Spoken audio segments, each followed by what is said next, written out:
a year ago, I was in Wakefield. That was Wakefield. Yes, I was in Wakefield in a beautiful resort, not resort, but like a house sort of retreat. They create this space and transformed in a retreat space. And there were 16 of us there, and it was with some great minds. I'm not going to remember everybody's name like by heart because like 16 of us, but I remember Tarshi was there, and Bava was there, Steve Cody, Natalie Cody. Oh man, we had Babette was there. It was a phenomenal group. And I'm going to start naming the individuals. Or Suzanne, she was there. But I don't want to be unfair because, again, 16 of us. Uh, it was a phenomenal opportunity for us to get together and encourage each other and give some great advice. Some of us going through some challenges. Actually, everybody's going through something, just different types of challenges and different ways of dealing with these challenges. And as I was there in that retreat, we had this amazing opportunity to really connect and discuss some of these things. And I remember one of the discussions that I brought to the table was a question. And that question was, if you have to go back to zero, okay, so just imagine that life as you know right now, it changes significantly. And as it changes, then you see yourself back to zero. What would you do differently? And I confess that at that retreat and at that moment, I had so many great advices and so many great ways of challenging individuals that are in the room. They also challenged me. And it's interesting that when we are facing that predicament, so then what we do?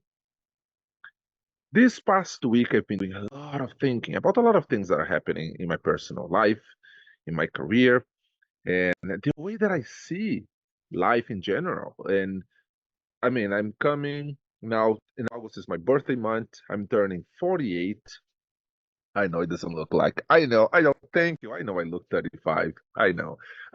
But I'm coming closer to half a decade, and I have the option to either feel the weight of the aging, and when I look in the mirror and I see my wrinkles coming up, it's like, okay, yes, I'm aging, right? It's very interesting.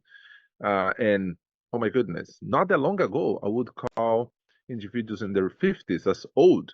It's like, yeah, this older guy or that older lady, and here I am coming to that place.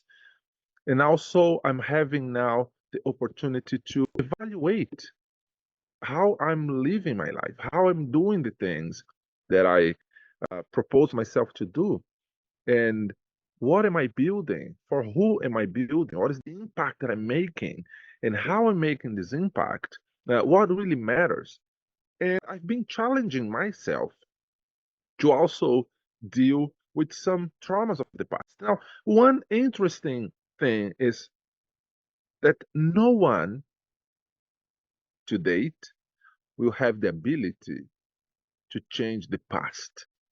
Okay? We don't have a time machine. As far as I know, there's no time machine. And I'm a big, I'm very curious, and I do a lot of research when it comes to the quantum physics. And quantum physics, in a very high level, eliminate the predicament of time as we know, right? And with the elimination, we then see past, present, and future as just one thing. But I know that we can visit some of our traumas in the past to deal with that trauma, fix it, be healed, and then keep moving with our lives, which will have direct impact in how we're living our lives today. So going back to the conversation about going back to zero and what would you do differently? And I was just revisiting my answers, and my answers, they were all related to my business and my finances and my real estate and my career. And now I'm reconsidering that question. It's like, what if I have to go back to zero, but literally find myself in a place where not only my finances, but my career and my family structure, as I know, and my group of friends and my networking and my reputation. Like, consider everything. And I'm talking about 7 aspects of life. So let's go. Number one, career. Number two, finances. Number three, emotions. Number four, family. Number five, so career, finances, no, friends, right? And number six, mental health. And then finally, number seven is, oh, I had made the note. So let's start again. I want to make sure that I got this right. It's like career, finances, the generational wealth, mental health, physical health, and friends, and then the reputation. Very interesting. I mean, I've been saying everything is interesting for me nowadays. Like everything I really consider interesting. And I was listening to this guy that I really admire, is a disruptor making huge changes in his industry. And he was being interviewed. And on the interview, somebody asked him, when did you experience a big shift in the way that you do things? And said, well, it was the day that I took the 7 aspects of my life and I threw out the window, which includes family as well, which includes his spouse and his kids and his parents and siblings. So, but most importantly, his reputation. It's like I woke up one day, I got my reputation, I threw the reputation out of the window. It's like that's difficult because how one will do that, considering the fact that the reputation, the name, this is what we have. How you throw that out of the window? And as I'm listening to this guy talking the interview, he mentioned that he spent a lot of time trying to do things to impress individuals that they don't really care about him. Like they don't really care about his life. If something goes wrong, yes, they're going to talk about, but that will last for a little while, and then people will move on with their lives. Um, and he gave a great example. Think about someone that you know, somebody that you really respect, and that individual all of a sudden goes through something traumatic. And that could be anything. That could be in their relationship, or in their finances, or in their portfolio, or in their business, whatever it is. And something major happens. Then everybody, whoa, did you heard about such and such? What happened there? And we have the conversation, goes 1, 2, 3 days, go for a week, go for a month, and nobody talks about it. We just move on, right? Now, are we living a life trying to impress who? Who actually matters? And then I'm coming back to that question. Okay, Sandro, if you have to go back to zero, what would you do differently? And I have an answer for myself this morning. If I see myself in the position, I will start working on myself because I know that we can lose possessions, we can lose prestige, we can lose money, we can lose our family, we can lose our friends, we can even lose our reputation. But this one, as long as we're taking care of our mental health, we cannot lose this. And when I look back, let's say 20 years ago, and I look into today, if I lose everything 20 years ago, just get into the time machine, wow, I wouldn't have the experience I have today. I wouldn't have the challenges that I already accomplished today. Remember, the ceiling of the past, it must be the floor of today. So even though I find myself in that place, I will continue to work on myself. And I challenge you to have that serious conversation with yourself, to have the serious dialogue and put everything under consideration. Yes, we get in a place which is comfortable. I mean, I'm sitting right now in the deck of my house. It's a nice deck. Like, I'm not gonna lie, it's like a beautiful deck. I'm gonna give you like a little. I mean, this is a nice 16 by 40 deck in the pool at the end, and then I have a nice backyard. But who cares? Like, does it really matter? Like, it brings real happiness to the equation? Does it bring real fulfillment in life to the equation?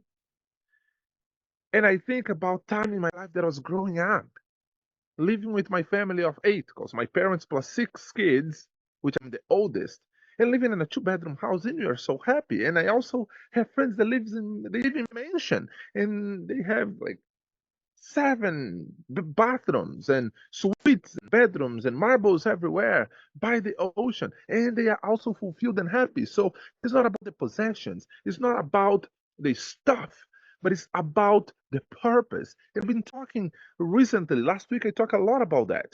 Are we willing to sacrifice the status quo as we know it in order to fulfill our purpose? Or are we just interested in pursue our passions? But then I ask, is your passion fulfilling your purpose? Is your passion bringing happiness to you? Well, I don't have the answer, but I know that challenging myself, challenging the status quo, I am committed, and I want you to also be committed to your purpose. It doesn't matter how hard it gets.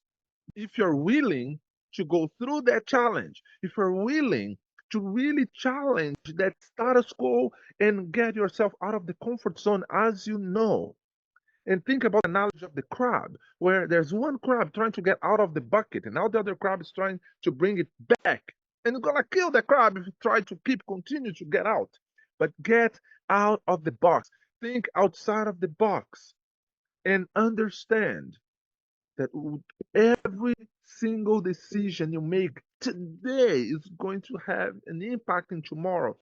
Everything you say yes to, you're saying no to something else. So, are you willing to sacrifice what we call the joy and sacrifice the uh, I mean happiness, for a lack of better word, and have that temporary suffer where you have a timeline, you have a time frame. Okay, I'm going to go through this and this season here, a week, a month, 2 months, 5 months, whatever it looks like. It's going to be hard. It's going to be difficult. You're going to have people that will be disappointed at you. You're going to have people that are going to cry. You're going to make some people sad. But are you willing to do the work, whatever it takes, to get yourself to a place where you know your purpose? You know what you are meant to do. And someone asked me a very important question recently. I made a commitment to myself first that I'm going through a season of personal growth to like it's like work looking inward, looking inside, like and dive deep in the inside to change something that is fundamental. Like I want to change some fundamentals about myself, right? And then someone asked me, "Wow, but if you're doing this and it's this hardcore, because what I'm proposing is a hardcore transformation. If you're going through this for this length of time that you're proposing, I mean, think about the kids and think about the wife and think about the friends and the community. Like some of these people, they're going to be sad." It's like, yes, I know. And I'm taking some risks.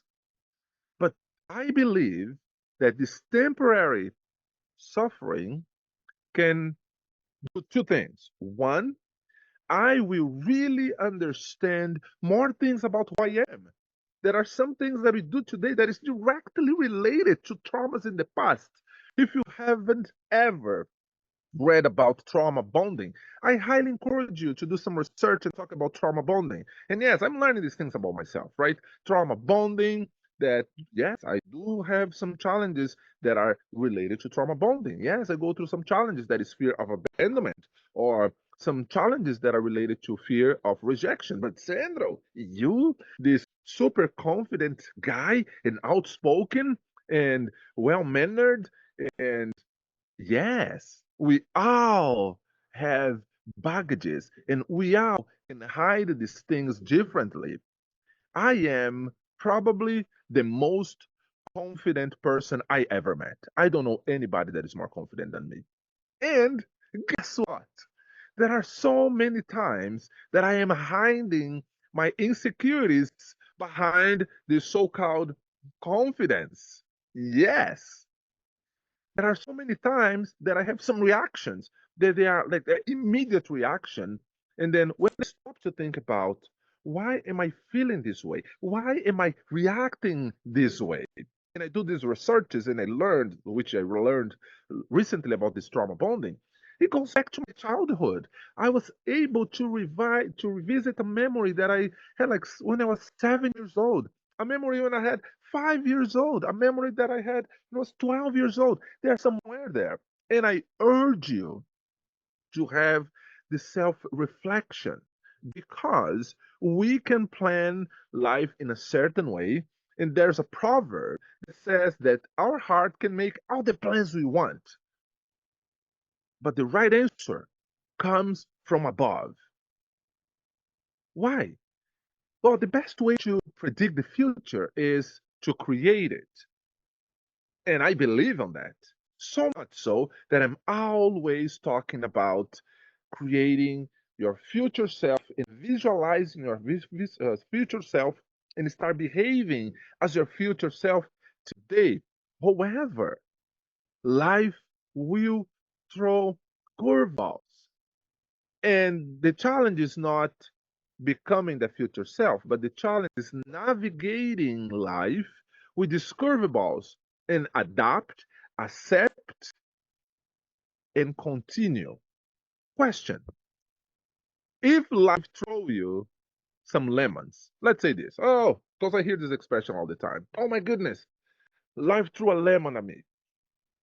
What people say. So if you can say it here in the comments, tell me, if life throws you a lemon, what would you do? Okay, let's say yes. I have one comment here. Okay, yes. And my friend is saying that she would make a lemonade. Okay, life. Okay, make a lemonade. Galit, you got it. That's what most individuals they say. And then I'm thinking about this. It's like, okay, if I'm going through a challenge, and then life throw a lemon, and lemon is bitter by nature, unless you make the lemonade and put some sugar, because you're not going to make just the lemonade and put without sugar and drink without sugar. I mean, some people do, but this is like bitter and sour. But then I decided to think differently, and I did some research. Did you know that a medium lemon has in average 8 seeds? Now, bear with me. Life will throw you a lemon. You get a lemon. You open the lemon. You extract the seeds. And then you plant that seed. Each seed that dies in the ground to then grow the roots and grows a tree. When that tree is ready to give you some fruits, that tree will produce an average of 120 lemons. So then I'm thinking, if life throw me a lemon, I'm gonna convert the lemon in a lemon forest, a lemon tree forest, because I'm gonna have 8 trees that will produce 960 lemons per season. And if I keep replanting and I keep using that seed and making that seed grow, I will never run out of lemon in my life ever again. And then instead of getting the lemon that life threw at me, now I'm gonna monetize on that. I'm gonna get the lemon and I'm gonna create lemon bites, lemon juice, lemon ice cream, lemon popsicle, lemon salad, whatever it comes. Because I am willing to think outside of the box and take that challenge and take that trial and that tribulation to learn and move towards the fulfillment of my purpose. Because knowing your purpose is not enough. You got to not only know your purpose, but you got to be willing to walk through it. So then you can not only know, but fulfill your purpose. Now, I am a crossroads because I have some very important decisions to make today. And many of you that is listening either now or will listen in the future, even myself listening to this conversation uh, later today or tomorrow or in a few weeks down the road, there's one thing that I'm going to tell to myself and I want to tell to yourself. Are you willing to do whatever it takes to go through personal growth that will have an impact? Are you willing to disappoint whoever are the individuals that you're going to disappoint so you can go towards the fulfillment of your purpose? But Sandra, wait a minute. Why are you talking about disappoint people? Like, why you have to disappoint people? Well, if you think about how society is designed, and you have groups, we have the tribes, and then we get into these tribes and you get into these groups, and we find ourselves, oh, I found my people. And it's an amazing place to be. But then all of a sudden, we are in that position where we are now doing things to first have that sense of belonging, number one. Then number two, not only the sense of belonging, but once you build a reputation to a certain level, now you gotta keep up. And you keep doing things because now you're not only belong, but now you're an influencer. Like you are now a person of influence on that ground. But then I'm asking, is this the ultimate place where you are going to be at the place where you're supposed to be? Is that the ultimate realization of your purpose? If the answer is no, and I believe the answer is no, based on my personal experience, you will do certain things that are not popular. And people will call you crazy. Trust me. People will call you crazy. But you are crazy until what you propose yourself to do happens. And stick to one thing. Don't try to do 10 things at once. Don't try to do 5 things at once. Don't try to do even 3 things at once. Choose that one thing and master that one thing and become the authority on that one thing. Become the to go person related to that one thing that you're going to do. If you feel that your purpose is to be a connector, that you connect people, you connect ideas, you connect purpose, you connect passion. If you know you are that person, you gotta do whatever it takes to become the best master connector you ever know and everybody know. If you know your purpose is to build bridges, is to build buildings, is to build properties, be the best. If your purpose is to be that person that will have a word of encouragement, if your purpose is to be that individual that is going after social enterprises, if your purpose is just to help families, if your purpose is to start helping inside of your own group of individuals, your parents, your siblings, your kids, whatever that looks like, stick to one thing and do whatever it takes to get there. Now, I am here publicly challenging myself that I will do whatever it takes, no matter what the cost. And it's not going to be easy. But I promise you, if what you're doing is bringing you closer to your purpose, now you and your loved ones, they may not understand, but soon you will be that to go person that will help so many other individuals to go through a transformative life. So I hope that this deep talk encourages you today and you have an amazing week. and you have an amazing season of self-discovery and personal growth. And I might see you next week. Same place, same link, same time.